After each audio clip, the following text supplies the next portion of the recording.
"I've been demoted at work," he announced somberly upon arriving home. "What?" I nearly spilled my tea in shock. His company's recent poor performance and impending restructuring had hinted at potential personnel changes, but I never anticipated it hitting Scott directly. Nevertheless, I felt it was crucial to stand by him during such trying times as his wife. "Well, perhaps it's just a stroke of bad luck. Times are tough, and I'm also working, so let's not fret," I replied, trying to maintain a cheerful demeanor. "I'm Catherine, 50 years old, currently employed full-time in the back office. I reside with my husband Scott, who is 2 years my senior, our high school sophomore daughter Julia, and my 72-year-old mother-in-law, Eel. While Eel and I may not always see eye to eye, our interactions are limited to when I'm home, since I work outside. So, I've chosen not to dwell on it. To my daughter, I advised, 'Your dad is feeling a bit down because of the demotion, but let's try to carry on as usual around him.' However, Scott began to unload his frustrations, and as the saying goes, people often vent their frustrations on those closest to them, those they trust the most. And unfortunately, I became the recipient of it all. The following day, while cleaning the hallway on my day off, he passed by and suddenly remarked, 'You've put on weight since we got married, haven't you?' Huh? Well, I'm 50 after all. Even the fancy pamphlets mention that women tend to gain weight around menopause. But according to my company's health checkup, I'm not overweight," I retorted. Then came his heartless words. "Forget the health checkup. Your figure is too unsightly. You're just being lazy if you're overweight. I'm embarrassed to be seen with you and your barrel-like figure." His sudden cruelty left me speechless, and as he added "ugly" before retreating to his room and locking the door, I was left bewildered. What? What's happening all of a sudden? I pinched my own side in disbelief. I can pinch it when I squeeze it between my thumb and forefinger. It fits snugly, and I can tell that I've gained more than enough. But why now all of a sudden? It felt like an arrow had pierced me unexpectedly. The shock so intense that I even forgot I was holding the magician wiper in my hand, which then slipped and clattered loudly to the hallway floor. From that day onward, Scott's treatment of me grew increasingly harsh.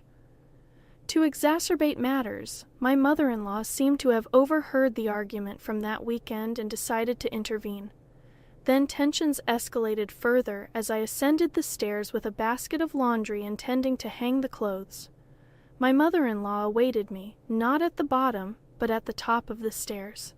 She would make remarks like, "Oh, how dreadful. If only you weren't so overweight, we could pass each other on the stairs. I wouldn't have to wait here because your obesity restricts the space for both of us." Moreover, during dinner when I serve fried chicken, she'd comment, "Isn't this what's contributing to your weight gain?" and promptly remove my plate. Instead, she'd suggest that only the 3 of us who weren't overweight should eat. My gynecologist had mentioned that after middle age, one tends to either gain weight or lose it. Yet, my mother-in-law remained on the thin side. She was as slim as a dried-up tree, but I managed to tolerate her incessant taunts. Such annoyances had become routine, so I had grown somewhat accustomed to them. What truly wounded me, however, was my husband's behavior since that incident. Scott ceased speaking to me. There were no expressions of gratitude or compliments, not even when I served him breakfast.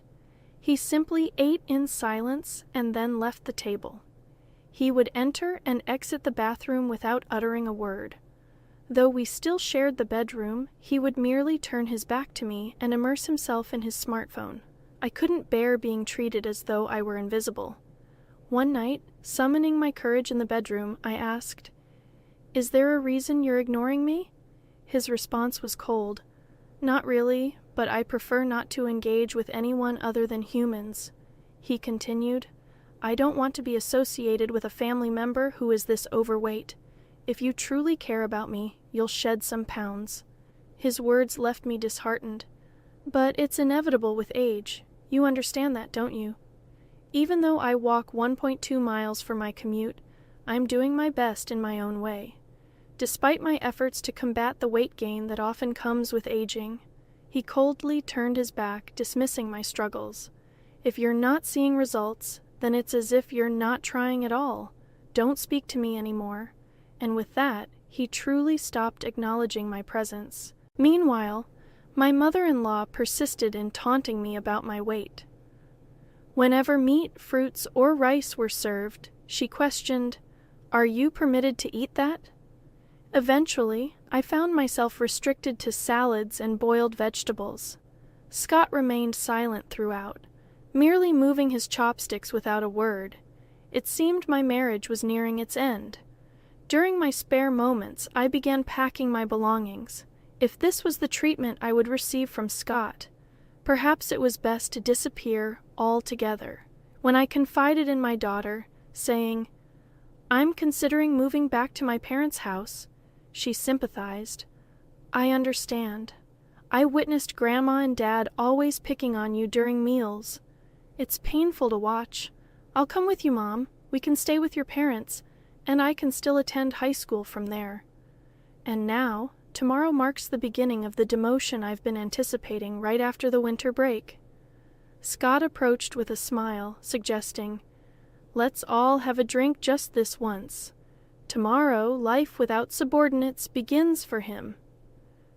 I pondered whether he found this situation unbearable. However, by now I had lost the will to play along. Even his forced smile grated on my nerves. Scott piped up, "Let's enjoy a nightcap with dinner. I'll whip up some wine spritzers." It might have been the first time he had directly addressed me since the demotion announcement.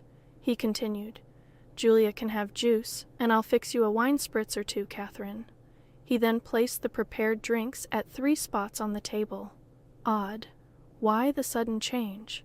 As Scott momentarily turned his back to search for the TV remote, I discreetly sniffed the drink he had poured. What? I detected a faint scent, unmistakably familiar. I knew it from my own culinary endeavors. How could you even think to serve me this? I refused to tolerate it any longer between my mother-in-law's constant harassment and my husband's neglect. I had reached my limit. The sight of the wine spritzer pushed me over the edge. "Scott, could you please grab the Comté cheese from the fridge?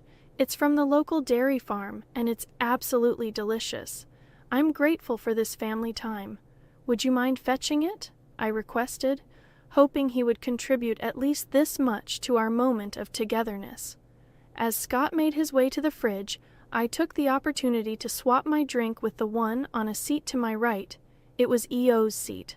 Upon his return with the cheese, I announced, "Now that we have our snacks ready, I'll go fetch Julia and mother-in-law," loud enough for them to hear. Dinner served.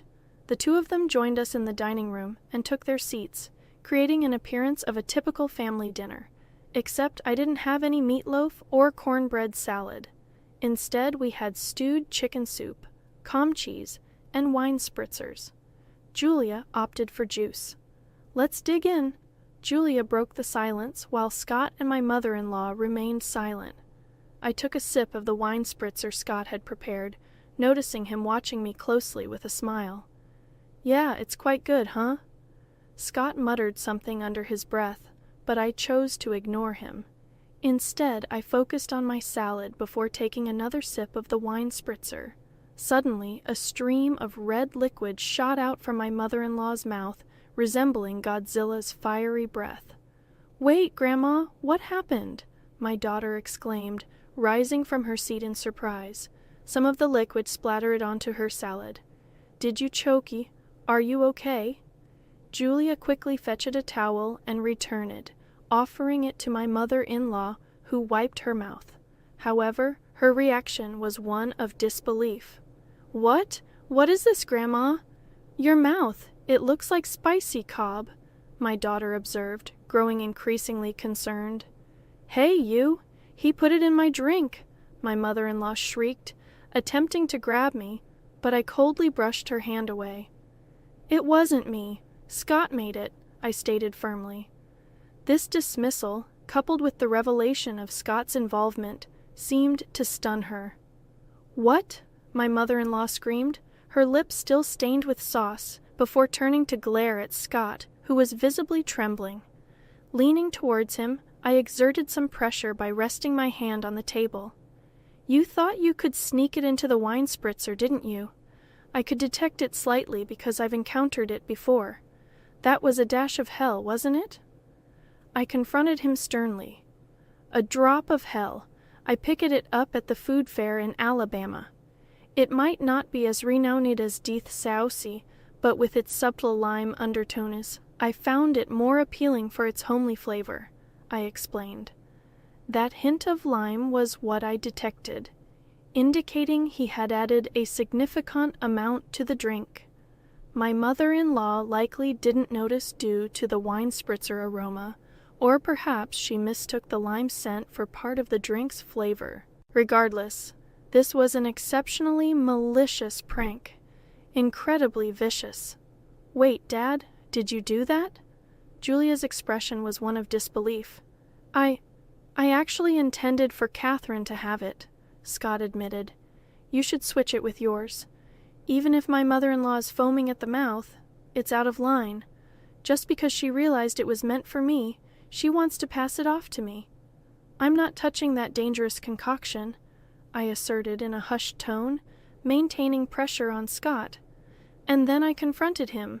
"Explain why on earth you thought pulling such a stunt was acceptable," I recounted.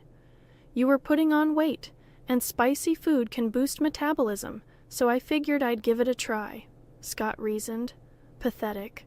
What a lame excuse, I scoffed.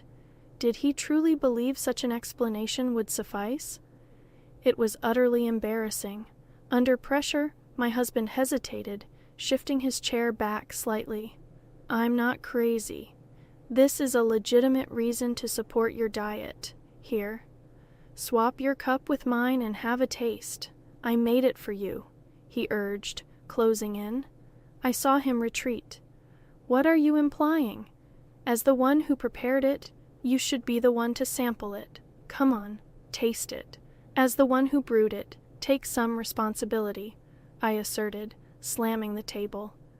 At the sound, my husband, perhaps hoping to evade further confrontation, rose from his chair and stepped back amidst the tense silence. A soft voice broke through. Both my husband and I turned to the source. It was our daughter, Julia. She began to speak, her words sounding strained, as if she were forcing them out. "Taking out your frustration on Mom, who supports you the most when work gets tough, and subjecting her to repeated cruel treatment, it's like a childish prank. I might not be supposed to say this to my parents, but it's too immature and unbearable to witness." Our daughter stood up, addressing her father directly. "Is it wrong to struggle with weight? Mom wakes up early, walks to work, and even packs her own lunch, so it's not fair to say she's not making an effort," she continued, turning to face her grandmother. "And you, going along with it, taking away Mom's dinner like the fried chicken incident. What Grandma is doing is reminiscent of high school drama. It's embarrassing," she remarked firmly. At these words, a flustered eel began to offer a confused excuse. "I am just concerned about Julia's mom not gaining any more weight. I want her to feel positively about herself in front of her granddaughter. Besides, I feel like Julia is also struggling with weight." But Julia remained resolute. Compassion is about understanding and supporting the other person. "It pains me to see Mom's dinner taken away, especially when she looks so upset. That's not compassion. Mom hasn't had any health issues in her checkups yet. Taking away her food is just plain mean." Ethel fell silent, and it appeared Julia was finished addressing her for the time being. She turned her attention back to her father. "Mom goes to the gynecologist regularly and stays active, yet Dad just brushes her aside because she's gained a bit of weight. What's up with that? His indifference creates such tension in the house, can't you see it? Even Colonel Sanders and Aunt Stella from the cookie ads are on the plump side. Ever heard of happy weight? If Mom becomes a lovely grandmother like Aunt Stella as she gets older, I'd be overjoyed. When I have kids and she's a grandma, wouldn't it be wonderful to say, Mom, you've reached some happy weight, and share a laugh? That's my dream. Please don't ruin it for me, she stated matter-of-factly.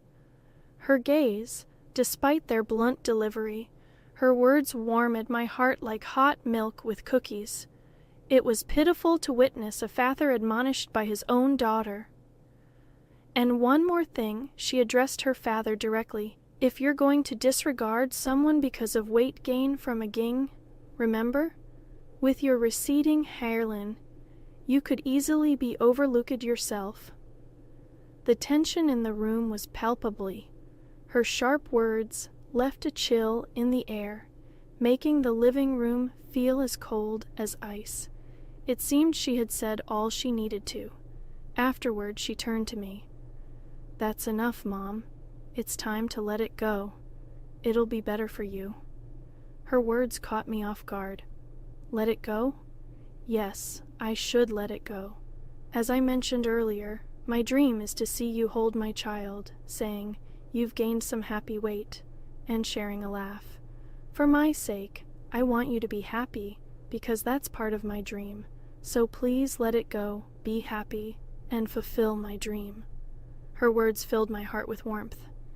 Each word she spoke brought me such joy that I no longer cared about being ignored by my husband, the fat-shaming from my mother-in-law, or the drink incident. Warm tears streamed down my cheeks. Yes, you're right, I agreed, my vision blurred with tears. Come on, Mom. She patted my back gently, urging me forward. Oh, okay, I mumbled as I fetched a document I had been concealing for some time. What? My husband exclaimed, startled after enduring a month of being ignored. I reached a decision. I have my bags packed. Let's go our separate ways, I declared, presenting the divorce papers with only my name written on them. I just wanted you to lose some weight. If you had slimmed down as I asked, I would have been satisfied. It wasn't until Julia pointed it out that I realized it was venting. But since you didn't shed any pounds, I thought I'd torment you further. I didn't mean for it to... I didn't expect this outcome, my husband confessed, panic creeping into his voice. Those who failed to notice until things escalated are the ones acting incredibly immature, Julia retorted sharply.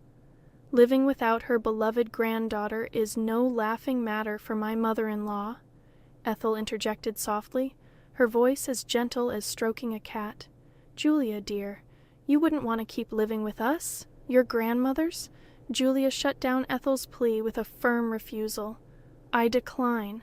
I no longer wish to share the same space as people who behave like middle schoolers. Wait, okay, hold on. I understand. I'll taste it as you suggest. I'll take responsibility as the one who prepared it, Scott conceded, picking up the glass before him and downing its contents in one gulp. Scott, much like Ethel earlier, ejected a stream of the red liquid from his mouth, leaving him with a set of lobster-like lips. There, see? I took responsibility, didn't I? Scott proudly declared. Julia captured a picture of them both, with their lobster lips on her phone, and remarked, You both are so ridiculous, Mom. Let's go, before swiftly exiting the living room. Yeah, I'll follow her lead, I agreed. Left behind is a dinner table splattered here and there with the wine cocktail mixed with a drop of hell, along with a husband and mother-in-law sporting red lobster lips. I returned to my parents' house with Julia. Upon explaining the situation at home, both my mother and father are enraged and decide to confront Scott and Ethel. They return with the divorce papers, and I ultimately end up getting divorced. My ex-husband's career hits rock bottom with no notable achievements in his remaining years. It turns out he had a habit of ignoring issues he disliked, even with his subordinates, which ultimately led to his demotion, a revelation I only recently discovered. Meanwhile, my ex-mother-in-law, Ethel, who had been difficult and seldom ventured outside, finds herself in a stalemate within their two-person household. Eventually I received a call saying, "Things wouldn't be so dull if you and Julia were here." This sentiment is underscored by the 17 years that passed since Julia was born and we lived together. Please come back. I'll stop ignoring you, but I won't be returning. Enjoy indulging while you can. Once you have grandchildren, you'll have more physical work to do, my mother jokes with a smile. That's a good point. Today, like every day, I'm walking to work. Along the way, my boss drives by and stops the car, offering, "Need a ride?" "No, thank you," and sticking to my diet. "Just get in, Catherine," he insists.